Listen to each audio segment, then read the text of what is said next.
Hello everybody, you're welcome back again to the Reggae Appreciation Society.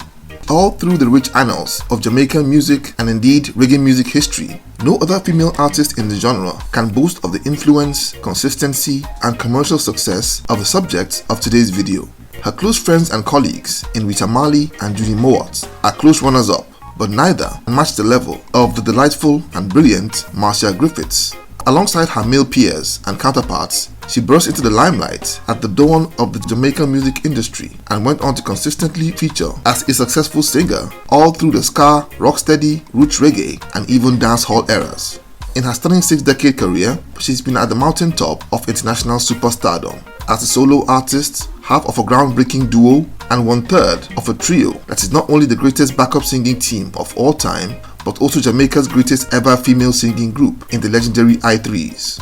Blessed with a uniquely smooth yet powerful and beautiful singing voice, she's not just a leading light of reggae's golden era, but has maintained a rate of consistency, relevance and acceptance by new artists and fans on a level that her peers can only dream of. 2 decades into her career, she collaborated with Wailer and put together the song named Electric Boogie, which would become her most successful single and one of the most popular songs of the 1980s. But in a bizarre twist, that song's success would almost put the two childhood friends and schoolmates at loggerheads in a battle for ownership of the hit track, as we will see later in this video. On top of her awesome talent, she is one of the most beautiful women in music history and always delivers captivating performances at her live shows with a courage and poise that exudes royalty and class. Now without further ado, let's take a look at the wonderful story of Marcia Griffiths. She was born Lynette Griffith on November 23, 1949 in Kingston, Jamaica. She grew up on Oxford Street in Hannahtown with her 4 sisters and brothers. Her mother was of Indian descent from the Marag family, and she is the first cousin of dancehall legend Supercat, whose name is William Marag. Her parents were very strict, so while her friends and neighbors were free to play in the streets, the Griffiths kids weren't allowed to have fun outside. To alleviate boredom, she and 2 of her sisters turned to music and would make up songs on the go, singing about everything possible. She had no idea she was special, as 2 of her sisters were incredible singers who had much better voices than she did.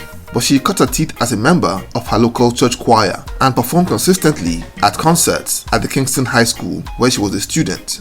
But a stroke of luck would alert her, as well as the rest of Jamaica, to a special gift.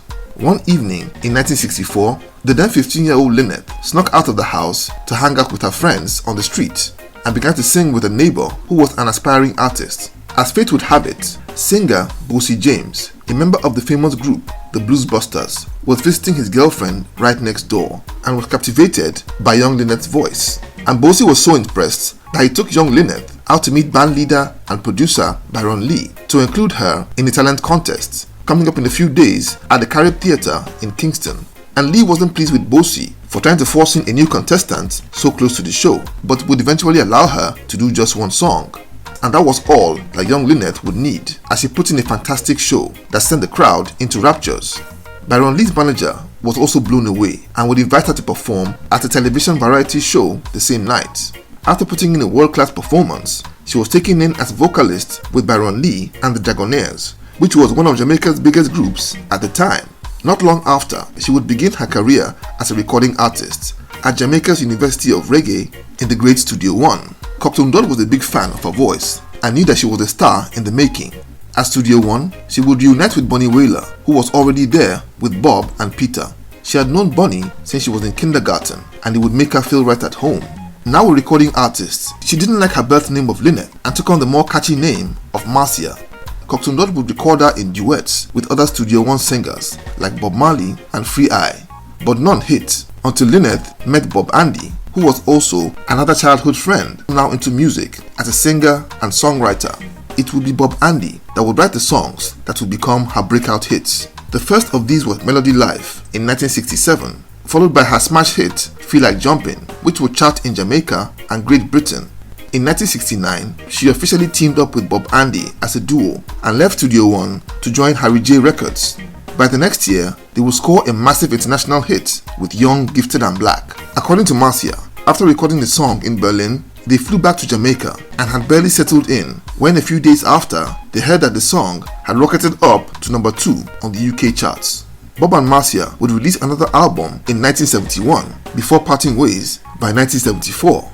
Around that time, Bob Marley was trying to rebuild his team after the exit of Peter Tosh and Bonnie Wailer, and had given his wife, Rita, the task to assemble a trio that would be his backup vocal group. Rita had worked with Judy Mowat and Marcia Griffiths in the past on tracks with the likes of Big Youth and others, and had all struck up great chemistry, so automatically those two were her first choice.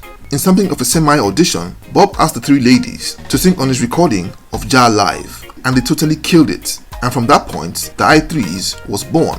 They chose the name as a spin on the Rasta concept of I and I. They were now united three I's, or rather I3s. They made their debut on the Natty Dread album, which came out in 1974, and they totally kicked ass, pardon my French. Their impact helped make Bob Marley and the Wailers a roaring success. Not only were their vocals out of this world, but they also delivered a magnificent spectacle in live performances. Their tight choreography and dazzling outfits made them a visual delight that crowned their flawless vocals. Marcia with the I3s would record a fantastic 7-year run as part of the Marley Machine, spreading reggae to the four corners of the globe until Bob Marley's tragic passing in 1981. And the great thing about working with Bob Marley was that he never tried to stifle his band members, and while with the I3s, Marcia Griffiths recorded 3 solo albums between 1978 and 1980 with her producer Sonia Pottinger. However, Bob's death didn't mark the end of the I3s, as the trio would continue to perform and tour. And it was out of a bad experience on one of those tours that Marcia Griffiths would fortuitously come about her biggest solo hits. In 1983, the I3s had finished performing at a concert in Canada, and the promoter had broken their initial agreement. Instead of paying them their agreed fee, he paid each lady the measly sum of 700 Canadian dollars. The next day, feeling frustrated, Marcia was taking a walk to clear her head and came across a nice-looking keyboard in a shop window. On a whim, she took what she was paid and bought the instruments. Soon after, she returned to Jamaica, and when she got home, she began to fiddle with the keyboard sound effects and drum beats, and accidentally composed the foundation of the instrumentals for her biggest hit song. And as fate would have it, Bonnie Wailer, knowing she was back, came by to visit and gift her some fruits from his vineyard, and saw what she was putting together. He was excited at the sound and took the keyboard home to build on what she was doing. And he returned the next day with the keyboard and what was the complete framework and some lyrics to what would become the international smash hit crossover song Electric Boogie. Marcia was over the moon, and both of them dashed to the studio and put the song together with Sly and Robbie. The song was eventually released under Island Records as a single, and it would go up to number 1 in the charts in Jamaica by December of that same year, and would eventually spread like wildfire across the Caribbean and onwards to the rest of the world. The song was a massive hit, but nowhere near the juggernaut that it would become in a few years' time. In the meantime, Marcia would release 3 more albums, which were all well received, as well as the I3's debut album titled Beginning, which would come out in 1986. But in 1989, the song Electric Boogie would get a second lease of life when it got picked up by radio DJs in America all over again. The song's popularity was heightened when it inspired the electric slide, an insanely popular dance move, which became and still is a fixture at weddings and family get-togethers all over the world. When Marcia found out that the song had become a smash hit, she quickly began to look for Bonnie Wailer so that both of them could shoot a music video and cash in on the song's popularity. But strangely, Bonnie Wailer was nowhere to be found. After several days, she finally caught up with Bonnie by accident when she found him at the studio recording his own version of Electric Boogie. She was very disappointed and considered it a betrayal, though she didn't confront him over it. She gave up on him and went on to do her own video without Bonnie, and Bonnie would eventually release his own version of the song, but it barely got noticed, while Marcia Griffiths' version became a monster smash hit all over the globe. But I'm glad to note that the matter didn't create a rift between the two childhood friends. Marcia Griffiths' incredible form would continue right into the 1990s, and she proved that she could still be relevant after 3 decades when she began to record music under Penthouse Records, which was at the time the hottest label and studio in Jamaica and boasted of the hottest dancehall artists and producers on its roster. She would in that period feature on songs with the likes of Buju Banton, Cutty Ranks, and Shaggy.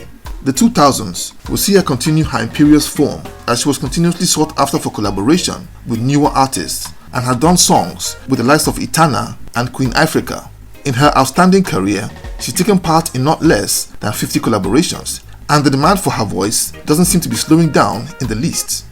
she would hit a major milestone as part of the guest artists on Toots and the Maytals' 2004 Grammy Award-winning album, True Love.